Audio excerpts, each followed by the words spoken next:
Ahora los primeros pasos para hacer uso de un transistor bipolar. Y para ello primero hay que polarizarlo. Recordemos que no es más que una llave de paso, una válvula. Es una llave.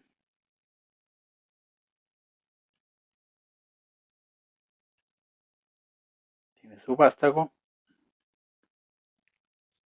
Y se abre y se cierra. Se abre o se cierra como uno lo desee.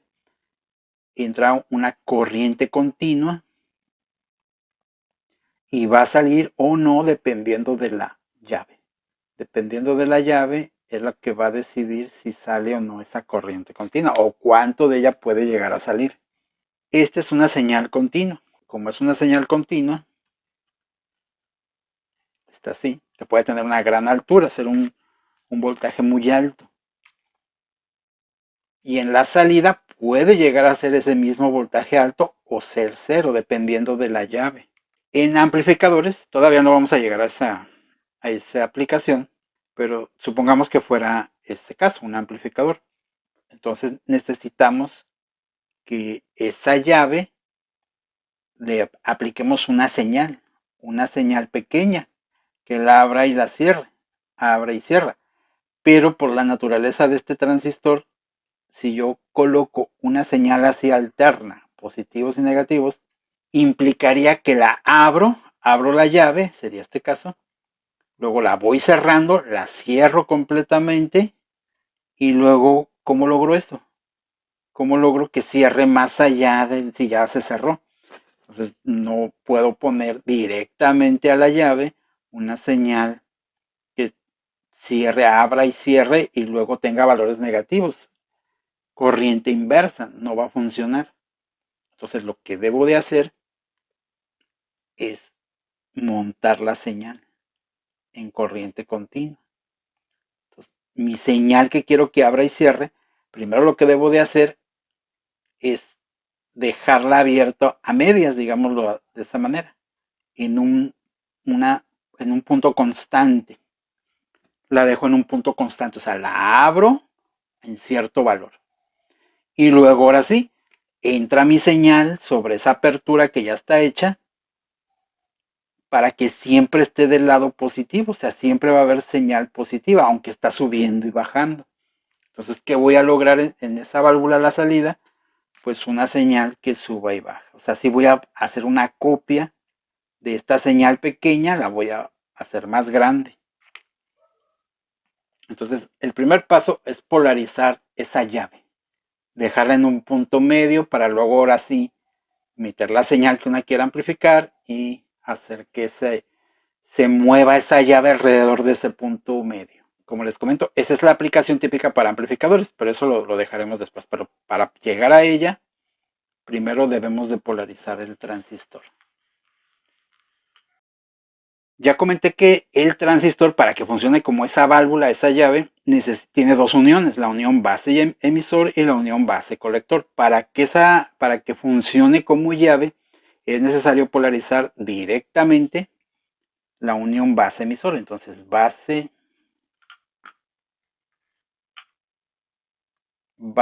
emisor debe ser polarizado directamente.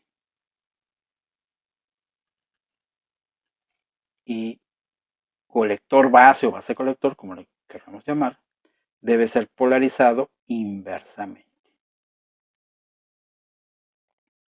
Esta es la unión. Entonces, dependiendo de la unión, en la mayoría de las aplicaciones el transistor se van a polarizar de esta manera. En aplicaciones que son de amplificación, de amplificadores. Esta es la forma en la que lo debemos de polarizar. Si lo vamos a utilizar como interruptor, entonces lo que vamos a hacer es polarizar directamente una, inversamente la otra, así tal cual, en el punto límite, o sea, directamente hasta el grado de que se sature y cuando queremos que se corte, hay que polarizar inversamente la unión base emisor o simplemente no polarizarla. Dos inversas o directa inversa, en el caso de la aplicación de interrupción, como un interruptor. Para cualquiera de ellos tenemos que pasar por esta forma.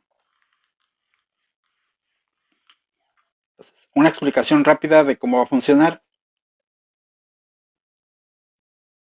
la unión base-emisor está polarizada directamente por esta fuente, que implica que como hay un diodo polarizado directamente, hay una baja impedancia, una baja resistencia. Significa que van a salir electrones de la fuente, van a ingresar al emisor.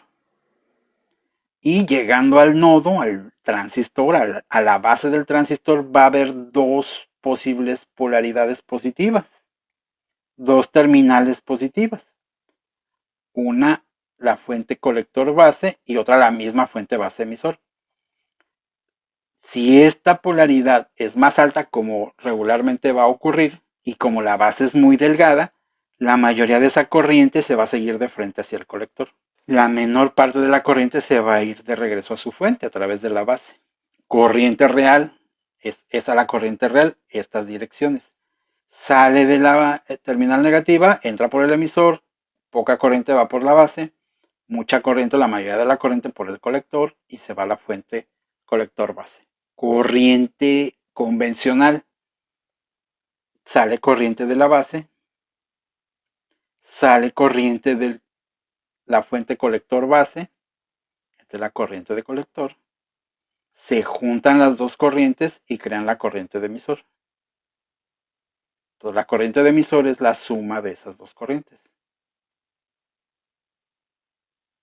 Hay un grave lío en el sentido de que ocupamos dos fuentes de voltaje. Dos fuentes de voltaje para polarizar el transistor y que funcione. Una polarizando directa, la otra polarizando inversamente. Entonces, para ello podemos hacer un truco eléctrico. Recordarán en sus cursos de circuitos, pues los equivalentes que se pueden hacer. Bueno, pues vamos a utilizar esos conceptos. Primero, superposición. Bueno, cuando tenemos un circuito con muchas fuentes y queremos analizar el efecto de esa fuente en alguna zona del circuito, lo que podemos hacer es apaciguar todas las demás fuentes. Revisamos el efecto de una sola fuente, luego apaciguamos esa fuente, prendemos otra de las fuentes y revisamos el efecto en ese mismo lugar. Y el efecto total pues es la suma algebraica de los efectos de cada fuente. Entonces vamos a verlo aquí también. Vean. Esta fuente está conectada, el negativo en el emisor, el positivo en la base. Si yo quiero analizar esta fuente y ver qué ocurre en este voltaje, en este de aquí, entonces apaciguo esta. Como es de voltaje, la apaciguo con un cortocircuito, con un cero. Entonces observen, esta fuente, su negativo está efectivamente a la base, pero también está al emisor. Y su positivo está en el colector. Significa que esta fuente bien yo la puedo pasar del otro extremo, al otro lado. Puedo hacer esto. Puedo poner esa fuente en este lado.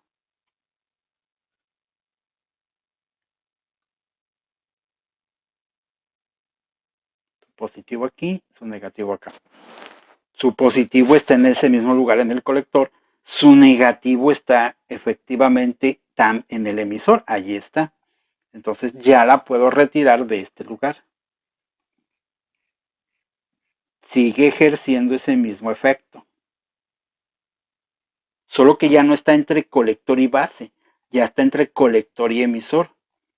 Le voy a cambiar de nombre por el lugar en el que se encuentra ya. Voltaje, colector, emisor. Vean que efectivamente el positivo está aquí, el negativo está aquí, pero también está en la base a través de esta fuente que está apaciguada en este momento. Entonces, esta fuente es equivalente a la que estaba en este lado. ¿Eso qué implica? ¿Qué implicación tiene? Que la fuente base emisor está polarizando directamente la unión base emisor y la fuente colector emisor está polarizando inversamente la unión colector base. ¿Qué ventajas tuve con esto? Que tengo un mismo punto común. Y esa es una gran ventaja en circuitos. Mínimo me ahorro dibujar, porque lo puedo considerar como un punto común. Una tierra. Pero hay más ventajas. Las fuentes originalmente tenían ese punto común donde estaba conectado un negativo y un positivo. Ahora vean, este punto común tiene los dos negativos conectados. Puedo utilizar dos fuentes con los dos negativos conectados. Y ese negativo será el punto común o punto de tierra. Simplifica muchas cosas. Y entonces, ¿cómo va a funcionar este circuito? Bueno, yo quiero abrir o cerrar la válvula. Esta es una llave. Entre el colector y emisor va a haber una corriente. La corriente convencional, pues va a fluir así la corriente. Y va a ser la corriente de colector. ¿De qué depende esa corriente de colector? De cuánta corriente ingrese por la base. Y de la beta de la relación entre ellas dos, que es un parámetro del mismo transistor. Es de cómo el fabricante lo hizo, lo diseñó. Qué tan delgada fue la capa de la base, cómo dopó, cuánto dopó. Ese parámetro es del transistor. Es un parámetro que nos da el fabricante a través de su hoja de especificaciones. Ahora, esas corrientes generalmente son muy pequeñas. Pongamos un ejemplo. Imaginen que yo quiero que en IC existan 50 miliamperes. Y el transistor que yo estoy usando, el fabricante me dice que tiene una beta, por ejemplo, vamos a pensar, de 50. También es típico. Es un valor común.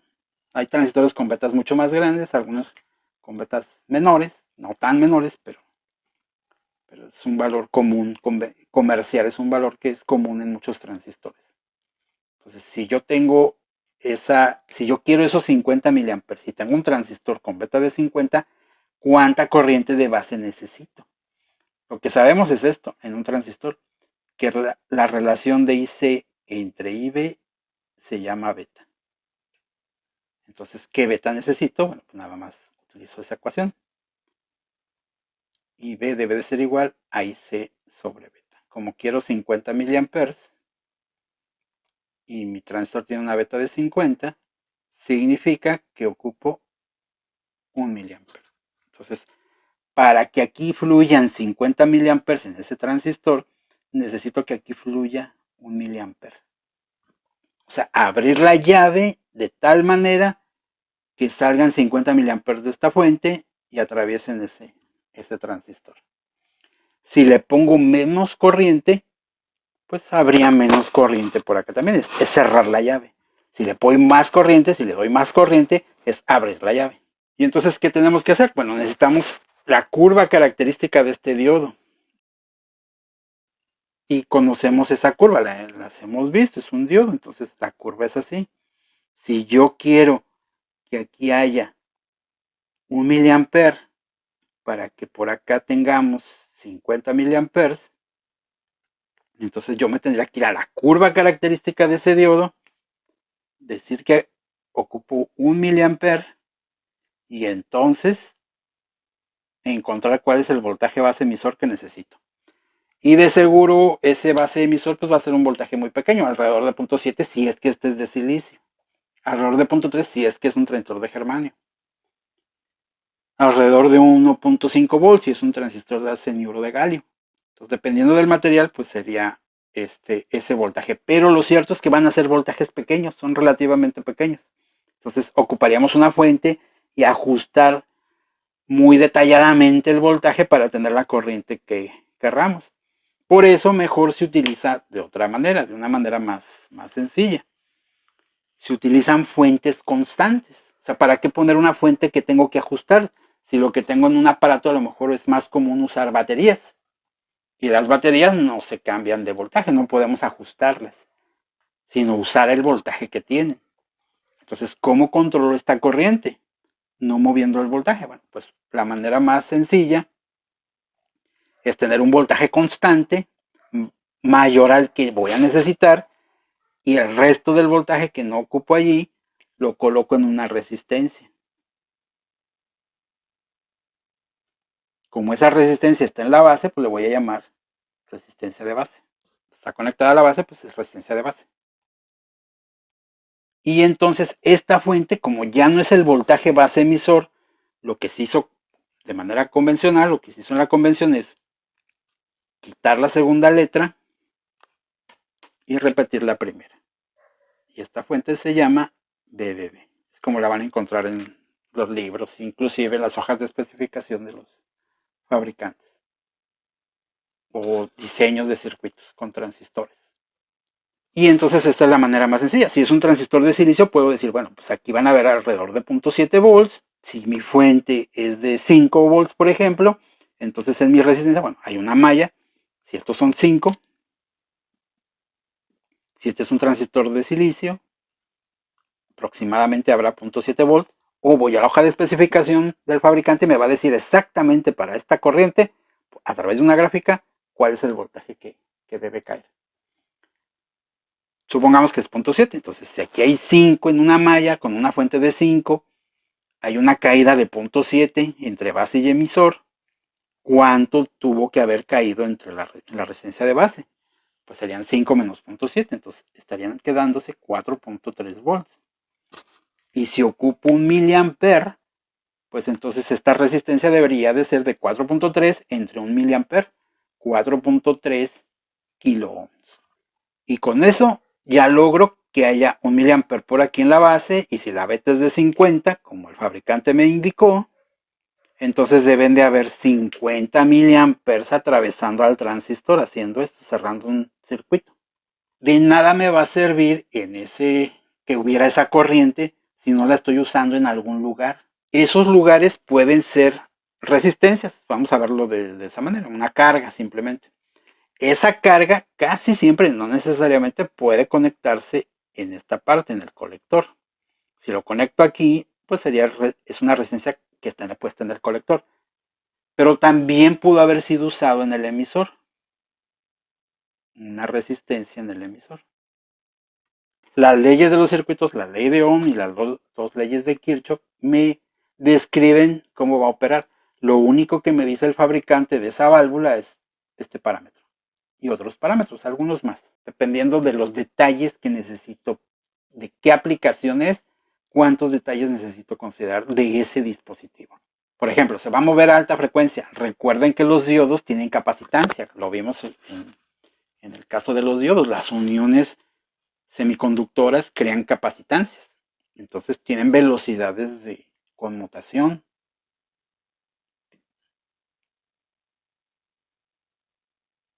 Hay muchos detalles en los transistores. Una hoja de especificación de un transistor puede tener varias hojas. Si quitamos lo que es la parte física, o sea, cómo es el encapsulado y las dimensiones que tiene el componente, aún así tenemos muchas especificaciones, muchas características. Ya irán apareciendo. Ahorita es lo más sencillo esto, lo fundamental y básico. Si yo conecto resistencias, ya mi fuente BCE ya no está conectado directamente a colector y emisor. Entonces, siguiendo esa misma nomenclatura, se quita la segunda letra y se repite la primera. Es la nomenclatura típica para polarizar. La fuente que polariza los transistores bipolares son BBB y BCC. Si la resistencia está conectada al emisor, bueno, pues entonces es resistencia de emisor. Si está conectada al colector, bueno, pues entonces es la resistencia de colector. A veces le llamamos resistencia de carga, porque ahí va la carga. Puede estar aquí o acá, donde la estemos usando. ¿Qué podríamos poner acá? Bueno, por ejemplo, podríamos haber puesto una fuente de, vamos a pensar, de 15 volts. Voy a poner un caso más sencillo en el que no hay resistencia en el emisor. Vamos a hacer más simple. No hay resistencia en el emisor, solo en el colector. Vamos a suponer que estoy usando una resistencia de colector, que es la carga. Supongamos que es mi carga. Y esa resistencia, esa carga, es una resistencia, vamos a pensar, de, por ejemplo, 10 ohms. 10 ohms. Imaginen que fuera un foco, por ejemplo, un foco de 10 ohms que consume 50 mA para que se ilumine adecuadamente. Pongo una fuente de 15 volts acá. Acá puse 5 volts, una resistencia de 4.3 kilo ohms y ingresan 1 miliamper por la beta del transistor. Se abre la válvula a tal grado que va a dejar pasar 50 miliamperes. En este lado del circuito, en esta malla que se formó acá, si están atravesando 50 miliamperes por 10 ohms, serían 500 milivolts. 50 miliamperes por 10 son 500 milivolts. O sea, medio volt. Aquí habría medio volt. ¿Dónde se quedó el resto de los 15 volts de esta malla? Bueno, pues solo tenemos el transistor. O sea, es la fuente, la resistencia y el transistor en esta malla.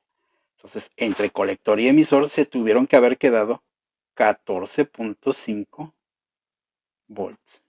¿Qué pasa si subo la corriente? Pues habría más corriente y entonces si la resistencia, la carga es la misma, pues se va a subir el voltaje. ¿Y qué va a pasar con el voltaje colector emisor? Pues se va a reducir si esto siempre son 15. Entonces, entre más abra la compuerta, más corriente fluye, más voltaje hay en la carga, menos voltaje hay en el transistor. ¿Cuál sería el punto límite? Cuando hubiera 15 volts. Todo ese voltaje en la carga. Entonces, cuando llegara a ver en la carga 15 volts, 15 volts entre 10, estaríamos hablando de 1.5 amperes. Estarían fluyendo 1.5 amperes a través de ese transistor. Y como todo ese voltaje se queda en la resistencia, entonces en el transistor se quedaría 0 volts. ¿Qué quiere decir? Que ya se saturó. De hecho, no puede haber un 0 volts en un transistor, porque tiene las uniones y los materiales con el que está fabricado no permiten que llegue a 0 volts. No es un cortocircuito perfecto. Se va a quedar con voltaje. Cuando menos si es de silicio, alrededor de 0.3. Entonces, acá nunca podría haber los 15. Aunque abriéramos o metiéramos tanta corriente para que hubiera los 15, no va a poder alcanzar eso. Aquí se quedarían, si fuera de silicio, en el mejor de los casos, por ahí de 0.3 volts, 0.2, 0.3. Y entonces aquí habría 14.7. 14.7.8. El transistor está saturado.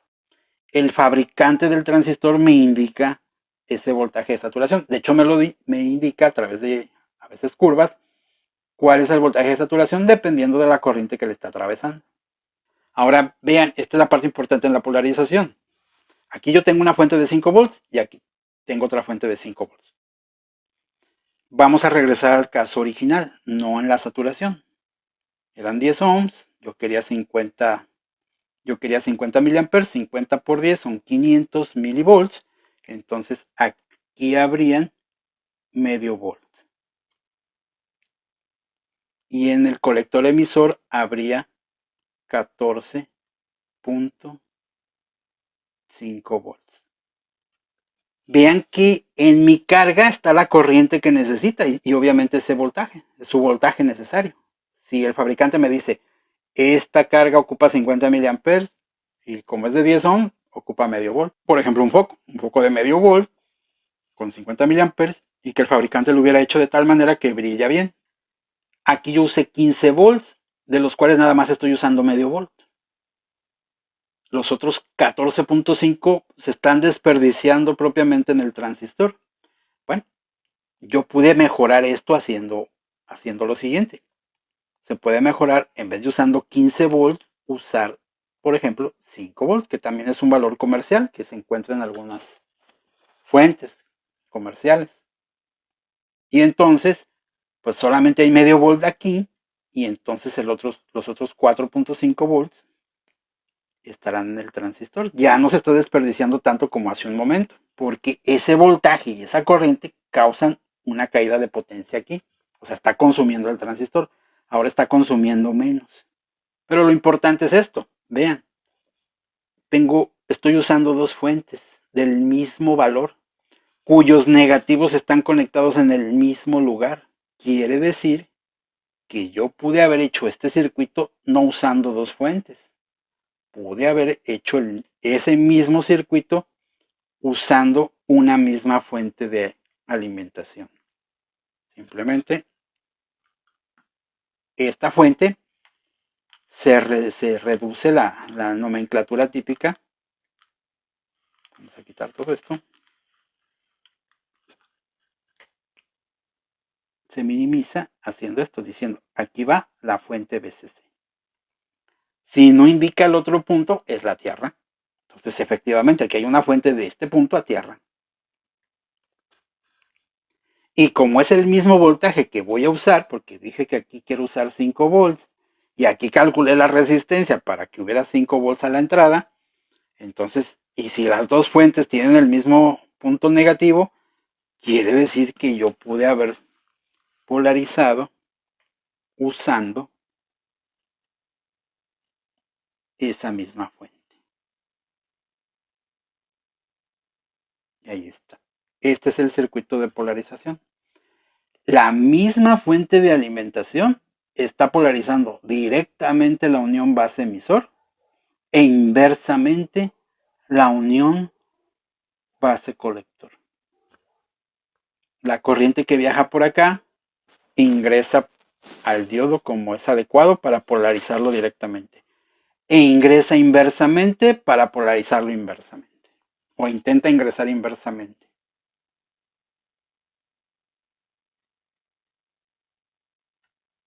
Bueno, vamos a quitar los detalles. A lo que queríamos llegar era simplemente a este circuito de polarización.